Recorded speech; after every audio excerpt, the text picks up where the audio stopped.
SG Consultancy Services. Study MBBS in Russia, Philippines, Uzbekistan. అయితే నిజాలు ఉన్నాయి ముందు నుంచి కూడా.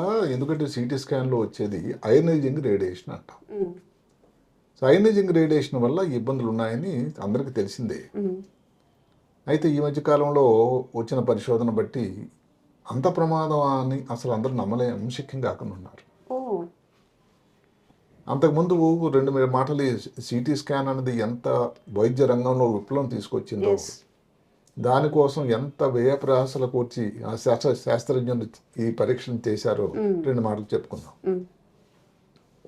నిజానికి ఇది 1971లో తయారైంది. 1971 అంటే ఒక ఇద్దరు మహానుభావులు. ఒక ఆయన ఇంజనీరింగ్ చదవలేదు, ఆయన గాడ్ఫ్రే హౌన్స్ఫీల్డ్ అని. అతను స్కూల్ డ్రాప్ అవుట్, బ్యాచిలర్. మేధావులు అందరూ అందే ఉంటారు కదా సార్. ఆయన ఒక electronics EMI, electronics and medical industries limited అని ఒక కంపెనీ ఉండేది ఇంగ్లాండ్లో. అందులో పనిచేసేవాడు. అక్కడ ఎందుకు ఆయనకి ఆలోచన వచ్చింది, ఇలాంటిది ఎందుకు మనం 3D టైప్లో చేయలేము. ఆయనతో చేరాడు ఒక ఎలాన్ కార్మాక్ అని. ఆయన ఫిజిసిస్ట్, అంటే భౌతిక శాస్త్ర నిపుణుడు. ఈయన ఏదో కొంతవరకు ఇంజనీరింగ్ నేర్చుకున్నాడు. వాళ్ళిద్దరూ ఆ కంపెనీలో పనిచేసేవారు. వీళ్ళిద్దరూ దానికి మొదలుపెట్టారు. వీళ్ళతో కలిసి 1971లో మొట్టమొదటి సిటీ స్కాన్ వాడకం. ఒక మధ్య వయస్కురాలు స్త్రీలో మెదడు లోపల ఎడం పక్క ఇక్కడ ఉండేటువంటి ఒక రకమైన సిస్టిక్ ట్యూమర్ అని కనుక్కున్నారు వాళ్ళు. కానీ అది చేయడానికి ఎంత కష్టపడ్డారండి. ఒక్కొక్క స్లైస్ ఉంటాం, కట్స్ అని ఉంటాయి సిటీ స్కాన్లో. కట్స్ అని ఉంటాయి అంటే 16 కట్సా, 32, 64, 128 అని. ఇప్పుడైతే అంత ట్రెండ్ 128 కట్స్ అంటే ఎన్ని కట్స్ ఉంటే అంత క్లారిటీ, అంత బాగుంటుంది ఇమేజ్ అని. ఒక స్లైస్ తీయడానికి ఆ రోజుల్లో 30 నిమిషాలు పట్టేదట. అలా ఒక్కొక్క స్లైస్ తీసి ఆ సిటీలోనే ఎక్కడ ఇంకో దగ్గరికి దాని డెవలప్మెంట్ కోసం పంపించి అంతా అయ్యేసరికి ఈ ఒక్క స్కాన్ చేయడానికి కొన్ని రోజులు పట్టిందట. నమ్మండి. అంత వ్యయ ప్రాసలకు వచ్చిన తర్వాత 1972లో మొట్టమొదటిసారి ప్రపంచంలోనికి సిటీ స్కాన్ వాడకం అన్నది ఇంగ్లాండ్లో జరిగింది. ఇంగ్లాండ్లో, అమెరికాలో కాదు. అమెరికాలో తర్వాత వచ్చింది 73 అందుకని ఈ గాడ్ఫ్రే హౌన్స్ఫీల్డ్, ఎలన్ కార్మాక్కి 1979లో నోబెల్ ప్రైజ్ ఇచ్చారు. దేనికండి?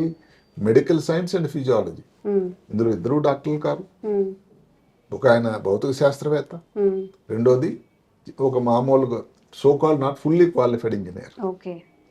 ఈ రేడియాలజిస్ట్ ఎవరైతే ఉన్నారో ఆయన జేమ్స్ ఆంబ్రోస్ కష్టపడి చేసి క్వాలిఫైడ్ డాక్టర్. ఆయనకైతే ఇందులో పాల్పంచుకోవడం అదృష్టం కలగలేదు. అదే విచిత్రం, అదే అదృష్టం.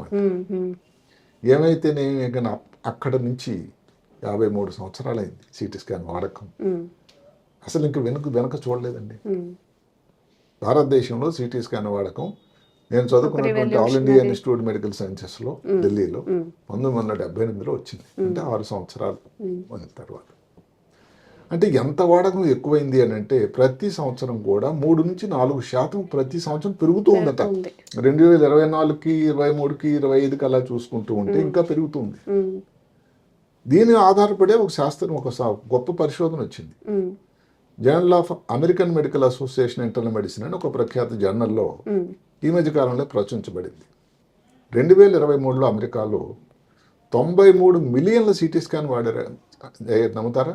93 మిలియన్ల మంది సిటీ స్కాన్ సేవలను యూజ్ చేసుకున్నారు. లేదు, 93 మిలియన్ల సిటీ స్కాన్లు అయ్యాయి. ఎంతమందికి? 63 మిలియన్లకి. అంటే దగ్గర ఒక 1.5 సిటీ స్కాన్ ప్రతి వాళ్ళకి అయింది. ఇందులో వాళ్ళు పరిశోధన చేయగా 5% మందికి తర్వాత క్యాన్సర్ వచ్చే అవకాశం ఉంది. దగ్గర 1,00,000 మందికి. ఇప్పుడు అమెరికాలో ఉండే జనాభా కంటే భారతదేశం జనాభా 4 రెట్లు, చాలా ఎక్కువ. అలాంటిది ఆ పరిశోధన మన దేశంలో ఎన్ని సిటీ స్కాన్లు ఉన్నాయి, ఎన్ని సిటీ స్కాన్లు అవుతున్నాయి అనేది పూర్తిగా మన దగ్గర గణాంకాలు లేవు. ఇంకా ఈరోజు డిజిటల్ విప్లవం అంటూ వచ్చింది కాబట్టి ఇలాంటి వివరాలు కూడా సేకరించాల్సిన అవసరం కూడా ఉన్నదని నేను అనుకుంటున్నా. నేను హైదరాబాదు 1987లో వచ్చాను. అప్పుడు హైదరాబాద్ నగరంలో 2 సిటీ స్కాన్లు ఉండేవి. ఇప్పుడు ప్రతి గల్లీకి సిటీ స్కాన్ ఉంది కదా. ప్రతి ఒక్క హాస్పిటల్లో సిటీ స్కాన్ హాస్పిటల్ సరే ఎన్ని డయాగ్నోస్టిక్స్, ఎన్ని చిన్నవి పెద్దవి. అవును. ఇంకా చూసుకుంటే నాకు తెలిసిన ఆల్ ఇండియా ఇన్స్టిట్యూట్ మెడికల్ సైన్సెస్లో ఒక్క ఆ హాస్పిటల్ ఆవరణలోనే 10 సిటీ స్కాన్లు ఉన్నాయి, 10 ఎంఆర్ఐలు ఉన్నాయి. అది కూడా వాళ్ళు 24 గంటలు పనిచేస్తున్నారట. అంటే రోజుకి ఎన్ని స్కాన్లు అవుతున్నాయో ఆలోచించండి. అవును. అంటే సిటీ స్కాన్ తాలూకా ముఖ్యత అంతా. తలకాయ గాయమైంది సిటీ స్కాన్ అంతా 5 నిమిషాలు తెలిసిపోతుంది. ఏంటి ఎక్కడ ఉంది ఇబ్బంది ఏమిటండి. ఏదైనా కానీ స్ట్రోక్ వచ్చింది, ఏ రకం స్ట్రోక్ సిటీ స్కాన్. బ్రెయిన్లో కానీ ట్యూమర్ ఉందా ఏమన్నా డౌట్, సిటీ స్కాన్. చిన్నపిల్లల్లో వాటర్ ఉందా లేదా, సిటీ స్కాన్. ఏదైనా టెస్ట్ చేయాలి, అక్కడ ఏదో ట్యూమర్ ఉంది దానికి బయాప్సీ చేయాలి, దానికోసం సిటీ గైడెడ్ స్కాన్. బ్రెయిన్లో రక్తనాళ తాలూకా పరిస్థితి చూడాలంటే సిటీ స్కాన్. పొట్టలో కానీ పేగుల్లో కానీ లేకపోతే ఎక్కడ లోపల ఉన్నా కానీ ఇలాగ సిటీ స్కాన్ వాడకం అనేది అంత పెరిగిపోతుంది. అలాంటప్పుడు ఈ మాట ఏదైతే పరిశోధన వచ్చిందో కొంత ప్రమాదాన్ని సూచన, కొంత విచారకరం కూడా. అంత గొప్ప అని కాకుండా వస్తుంది అనేది అని వాళ్ళు చెప్పడమే. ఎందుకంటే వాళ్ళు కొన్ని క్యాన్సర్లు అవన్నీ కూడా తర్వాత మనం చెప్పుకుందాం. ఇందులో ముఖ్యంగా వచ్చే క్యాన్సర్లు ఏవి, ముఖ్యంగా ఏదైతే కొన్ని కణాలు ఎక్కువగా ర్యాపిడ్ డిప్లాయ్మెంట్ అంటారు, అది ర్యాపిడ్గా డీప్లేస్ మారుతూ ఉంటుంది కణాలు. ఇది ఎక్కడవి, ముఖ్యంగా బోన్ మ్యారో, ఏదైతే బోన్స్ లోపల ఉండే గుజ్జు, పెద్ద ప్రేగు, ఇవి చాలా సెన్సిటివ్. లేదు కణాలు ఎక్కువ రిప్లికేషన్ అవుతుంది, తయారవుతూ ఉంటాయి. అలాంటి కణాలు ఎక్కడ, బ్రెస్ట్ కానీ ఓవరీస్ కానీ లేడీస్లో ఉండేటువంటి వీటిల్లో ఈ క్యాన్సర్లు ఎక్కువ సెన్సిటివ్ అవి. దీనికి కారణం ఏంటంటే ఇందాక మనం చెప్పుకున్నటువంటిది ఏదైతే ఉందో సిటీ స్కాన్ నుంచి వచ్చే రేడియేషన్ అయనైజింగ్ రేడియేషన్. ఈ అయనైజింగ్ రేడియేషన్ ఫస్ట్ ఏం చేస్తుందండి, డిఎన్ఏ కణాల్లో ఉండేటువంటి డిఎన్ఏ స్ట్రాండ్స్ అని ఉంటాయి, దాన్ని ఛిద్రం చేసేస్తుంది. ఎంత ప్రయత్నం చేసినా శరీరం దాన్ని రీప్లేస్మెంట్ నార్మల్గా రిపేర్ చేయలేదు. దానిని నెమ్మదిగా ఏమవుతుంటే మ్యూటేషన్, మనం వైరస్ టైంలో కోవిడ్ టైంలో ఈ మాట వచ్చింది, మ్యూటేషన్ అంటే రూపాంతరం చెందుతూ ఉంటుంది. అమెరికా ఆ రూపాంతరం కణాలకు ఏదైతే రిప్లికేషన్ అవుతూ ఉన్నప్పుడు ఎక్కువ తయారవుతున్నప్పుడు ఇంకెళ్ళిపోతుంటే క్యాన్సర్ తయారవుతాయి. అదే కాకుండా ఇప్పుడు మరి ఒక ఎక్స్రే టెస్ట్ చేశారు, ఇచ్చేటువంటి రేడియేషన్ అక్కడ కూడా ఉంది. అందులో 0.1 NSV అంటే ఎంఎస్వి అంటే మిల్లీ సివర్ట్స్ అని, అది ఒక ప్రమాణికం. ఇప్పుడు కిలో లీటర్లని, కిలోగ్రాములు, కిలోమీటర్లు ఎలాగైతే మన ప్రమాణాలు యూనిట్స్ చెప్పుకుంటామో అలాంటిది. ఎక్స్రే టెస్ట్ కోసం 0.1 MSV. సిటీ స్కాన్కి ఎంత అవుతుందో తెలుసండి, 10 MSV అంటే ఒక 70 నుంచి 100 రెట్లు ఎక్కువ రేడియేషన్ అవుతుంది. అందులో కూడా ఇప్పుడు పొట్ట కానీ లేకపోతే పెల్విస్ ఆ ప్రాంతంలో చేసే సిటీ స్కాన్లో అయితే 16 MSV. మేము యాంజియోగ్రామం చేస్తూ ఉంటాం రక్తనాళాల కోసం, అది చేసినట్టయితే దానిలో 16. ఇప్పుడు బోన్ ఏదైతే బోన్ మాస్ ఇండెక్స్ లేకపోతే బోన్ డెన్సిటీ కోసం టెస్టులు చేసేది అన్నిటికంటే తక్కువ. ఇలాగ ఒక్కొక్క దీన్ని బట్టి అంతవరకు ఎందుకు మనం ఉండేటువంటి వాతావరణంలో ఏం సిటీ స్కాన్ చేసుకుండా సంవత్సరంలో ఉండేటువంటి వాతావరణం నుంచి బయట నుంచి దగ్గర 3 MSV మనకు ప్రతి సంవత్సరం రేడియేషన్ వస్తూనే ఉంటుందంట ఉన్న పరిస్థితిని బట్టి. లాంగ్ ప్రయాణం చేశారనుకోండి, ఎక్కడో అమెరికా నుంచి ప్రయాణం చేశారు మీరు ఫ్లైట్లో, దానిలో 0.03 MSV ఉంది. అంటే రేడియేషన్ అంటే మన రేడియేషన్ ఉండేటువంటి దీంట్లోనే వాతావరణంలోనే ఉన్నాం, కొంత తెలియకని అయిపోతుంది. దానికి తోడు ఈ సిటీ స్కాన్లు కానీ ఎక్కువ వాడామనుకోండి, దానికి తోడు ఈ రెండు కలిసి ఇంకా ఇబ్బంది అవడానికి ఆస్కారం ఉంది. సార్ ఒకసారి సిటీ స్కాన్ చేసిన తర్వాత ఒక మనిషికి మళ్ళీ ఎన్ని మంత్స్కి లేదా ఇయర్స్కి మళ్ళీ చేయించుకోవచ్చు? ఎన్ని నెలలకి చేయాలని ఎక్కడ మనకి ఇంతవరకు లేదు.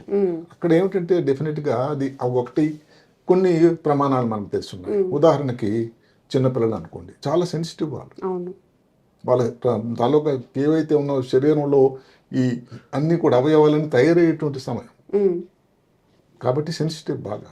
అదే కాకుండా వాళ్ళ స్థాయి ఎక్కువ సంవత్సరాలు బతుకుతారండి, నెక్స్ట్ 60 సంవత్సరాలు 70 ముందే కానీ ఇలా రేడియేషన్కి ఎక్స్పోజ్ అయితే మరి ఆ 60-70కి వచ్చేసరికి మరి వాళ్ళకి ఎంత ప్రమాదం. పెద్దవాళ్ళు ఏమిటంటే సిటీ స్కాన్ వాడకం, ఇప్పుడు యాక్సిడెంట్ అయింది ఇంకేదో ఇబ్బందులు రకరకాల కారణాల వల్ల వైద్యం కోసం సిటీ స్కాన్ వాడుతూ ఉంటారు, కాబట్టి పెద్దవాళ్ళలో ఇలాంటి ఇబ్బందులు ఎక్కువ. ఈ రెండిట్లో చూసుకుంటే చిన్నపిల్లల్లో చాలా సెన్సిటివ్ ఉంది. ఇప్పుడు ఇవన్నీ కూడా మనకు తెలుసు, ఇప్పుడు వచ్చే ప్రమాదం ఉంది, దీనికి ఏం చేయాలి. మరి ఏంటి ఆల్టర్నేటివ్ ఏంటి? దానికి ఆల్టర్నేటివ్ ఏమిటంటే ఇప్పుడు ఆల్టర్నేటివ్ ఇన్వెస్టిగేషన్స్ వచ్చాయి. ఉదాహరణకి ఎంఆర్ఐ ఉంది. ఎంఆర్ఐ మరి ఖర్చుతో కూడుకున్నది. ఎంఆర్ఐలో రేడియేషన్ లేదు, అది రేడియో వేవ్స్, ఒక మ్యాగ్నెటిక్ ఫీల్డ్, అయస్కాంత క్షేత్రం తయారవుతుంది, అవును. దానివల్ల రేడియేషన్ లేదు. అల్ట్రాసౌండ్ వల్ల అసలు అల్ట్రాసౌండ్ ప్రిన్సిపల్ వల్ల రేడియేషన్ లేనే లేదు. అంటే ఎక్కడెక్కడ మన అల్ట్రాసౌండ్ ఎంఆర్ఐ కానీ వాడగలిగితే అక్కడక్కడ దాన్ని ఉపయోగించడం వల్ల అది ఇలాంటి ప్రమాదాలని తగ్గుతూ ఉంటాయి. ఓకే. అదే కాకుండా ఇక్కడ ప్రభుత్వం వారిది, పేషెంట్ది కూడా కొన్ని వాళ్ళ తాలూకా బాధ్యతలు కూడా ఉన్నాయి. ఇప్పుడు పేషెంట్ స్కాన్ దగ్గరికి వెళ్ళారనుకోండి, ఇక నేను నెమ్మదిగా అమెరికాలో మాదిరి ఆ రిజిస్ట్రీ రావాలి. ఏమండి, నేను ఫలానా టైంలో ఒకసారి ఎక్స్రే అయింది నాకు, లేదా సిటీ స్కాన్ అయింది, లేదా పెట్ స్కాన్లో కూడా radiation. PET scan positron emission tomography అని, క్యాన్సర్ ఎక్కడైనా ఉందేమో, లేకపోతే కొన్నిసార్లు ఇన్ఫెక్షన్స్కి వీటికి, లేదా బ్రెయిన్లో ఏదన్నా ఈ పార్కిన్సన్ వ్యాధి ఇలాంటి డిటెక్ట్ చేయడానికి వాడేదాన్ని పెట్ స్కాన్ అంట. దానిలో కూడా రేడియో ఐసోటోప్ ఇస్తారు. ఇలాంటి మీరు టెస్ట్లు ఏమైనా చేయించుకున్నారా, పెట్ స్కాన్ చేయించుకున్నారా లేదా, ఈయన చెప్పగలగాలి. ఇప్పుడు ఎవరైనా గర్భిణీ స్త్రీ ఉంది, లేకపోతే ఈ మధ్య కాలంలో మిస్డ్ పీరియడ్స్ ఉన్నాయండి, చెప్పాల్సిన అవసరం ఉంది. అంతే కదండి. దానివల్ల మిస్క్యారేజ్ అయ్యే ఛాన్సెస్ ఉంటాయి. అసలు నిజానికి ఇక్కడ అందరు గమనించాల్సిన ఏంటంటే, మేము ఢిల్లీ ఎయిమ్స్లో చదువుకున్నప్పుడు ఎక్స్రే కోసం నేను రిక్వెషన్ రాస్తే, ఎక్స్రే మీద ఒక చోట ఎడమ పక్కన లాస్ట్ మెనిస్ట్రల్ పీరియడ్ అని అంటే లాస్ట్ టైం పీరియడ్ ఎప్పుడు నా స్త్రీ అని, అది తెలియకుండా ఇచ్చినట్టయితే అక్కడ ఉన్నటువంటి రేడియాలజిస్టులు రిఫ్యూజ్ చేసేవాళ్ళు.